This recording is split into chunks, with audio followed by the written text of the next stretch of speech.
नमस्कार विद्यार्थी मित्रांनो, आज आपण शारीरिक शिक्षण इयत्ता 6वी यामधील प्रकरण 5, 6, 7 आणि 8 या प्रकरणाची संपूर्ण उत्तरे पाहणार आहोत। प्रथमतः मनोरंजक शर्यती व खेळ या पाठाखालील प्रश्न पाहूया। शाळेत तुम्ही ज्या विविध शर्यती लावता त्यातील तुमच्या आवडीच्या शर्यतीची माहिती पुढे थोडक्यात लिहा।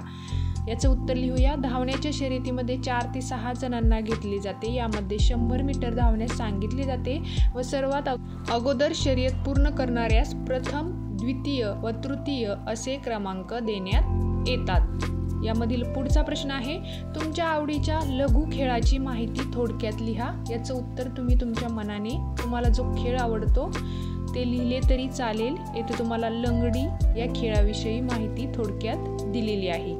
आता पुढचं पाहणार आहोत आपण। त्याआधी एक लाईक नक्की करा आणि आपल्या स्टडी टाइम या यूट्यूब चॅनलला नक्की सबस्क्राईब करा। आता कवायत संचलन या प्रकरणाखालील प्रश्न पाहूया। खुली लाईन व निकट लाईन यामधील फरक सांगा आणि आपल्याला या प्रश्नाचं उत्तर आता लिहायचं आहे। निकट लाईन मध्ये आज्ञा मिळताच पहिली रांग 1.5 पाऊल पुढे येते व मागची रांग 1.5 पाऊले मागे जाते, तर खुली लाईन मध्ये आज्ञा मिळताच पहिली रांग 1.5 पाऊल मागे जाते व मागची रांग 1.5 पाऊल पुढे येते। आता पुढचा प्रश्न पाहूया। सज दाहिने सज या आज्ञेचा उपयोग सांगा आणि याचं उत्तर आहे स्क्वॉड मधील विस्कळीतपणा दूर करण्यासाठी सज दाहिने सज या आज्ञेचा उपयोग केला जातो। पुढचा प्रश्न पाहणार आहोत। थोड्या वेळेसाठी परेड थांबवण्यास कोणती आज्ञा दिली जाते आणि या प्रश्नाचं आपण उत्तर पाहणार आहोत। थोड्या वेळेसाठी परेड थांबवण्यास दाहिने मूड ही आज्ञा दिली जाते। परेड विसर्जन ही आज्ञा कशासाठी दिली जाते? परेड संपवण्यासाठी परेड विसर्जन ही आज्ञा दिली जाते। पाचवा प्रश्न पाहणार आहोत। मधल्या रांगेतील पहिल्या फाईलमधील विद्यार्थ्यांना स्क्वॉडमधून फॉल आउट कसे करावे?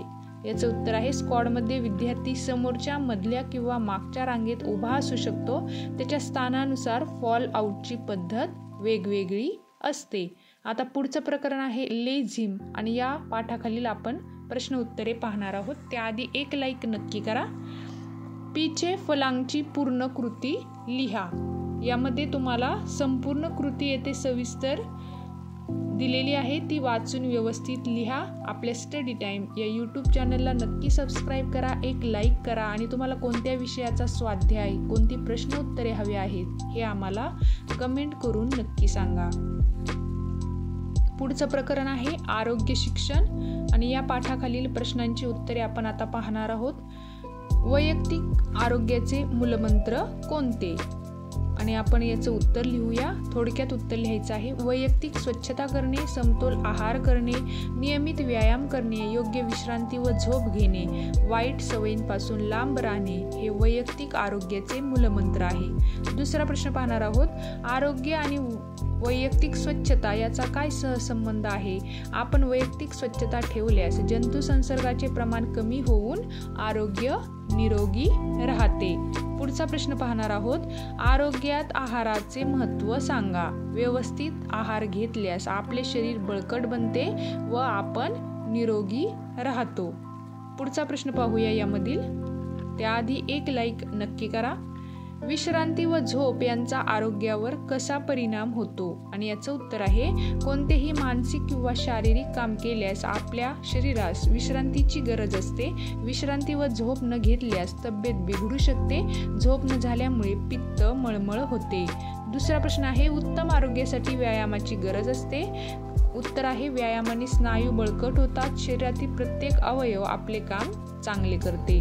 पुढचा प्रश्न आहे अस्थिभंगावरील प्रथमोपचाराचे स्वरूप सांगा आणि याचं उत्तर जाड पुठ्ठा, लाकडाची पट्टी किंवा फुटपट्टी वापरून अस्थिभंग झालेल्या भागास आधार द्यावा, सूज आलेल्या जागी बर्फ लावावा, जखम झाली असल्यास रक्तस्राव थांबवण्यासाठी उपचार करून त्यावर स्वच्छ कापड टाकावे आणि रुग्णांना डॉक्टरांकडे न्यावे। रक्तस्रावाचे प्रकार सांगायचे आहेत, अंतर्गत रक्तस्राव आणि बहिर्गत रक्तस्राव। आणि 8वा प्रश्न आहे बहिर्गत